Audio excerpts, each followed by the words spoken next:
আরেকটা ভুল তোমরা করেছো কি জানো? তোমরা লেখার ক্ষেত্রে পদ্ধতিটা অনুসরণ করো নাই ঠিকভাবে। পরীক্ষায় যখন তোমরা খাতার মধ্যে উত্তরটা লিখতে যাবা, যে কোনো হেওয়ার, তখন ওই হেওয়ারের টাইটেলটা লিখবা। প্রথমে হচ্ছে টাইটেলটা লেখার ক্ষেত্রে আমরা ধরো একটু ডিজাইন টিজাইন করলাম।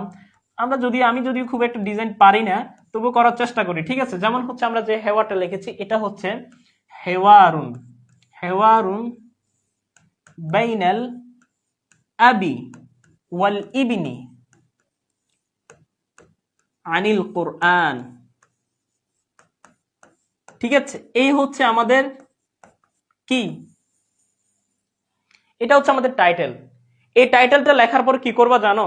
এই টাইটেলটা লেখার পরে তোমরা যদি সুন্দর হয় হচ্ছে দুইটা বাক্য আলাদা আলাদা করে লিখবা, যেহেতু পিতা পুত্রের প্রশ্ন এবং উত্তরের বিনিময় চলতেছে। সেক্ষেত্রে ধরো আমরা লিখলাম আল আবু, আল আবুর কথা বলবা, এখানে বলবা পিতাই বললো, এরপরে হচ্ছে ছেলে বললো আল ইবিনু।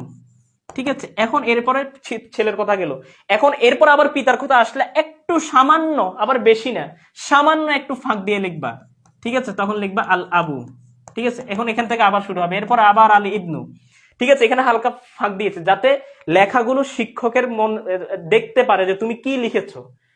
এরপরে আসো, তোমরা আরেকটা ভুল করো, এই যে লেখা যখন শুরু করবা, ধরো এখানে তোমার খাতার লাইন শেষ, মার্জিন এতটুকু পর্যন্ত, লেখা এতটুকু লিখছো, এখন তোমার লেখা এই বাক্যটা শেষ হয় নাই, তোমরা কি করো, বাক্যটা এখান থেকে লেখা শুরু করো।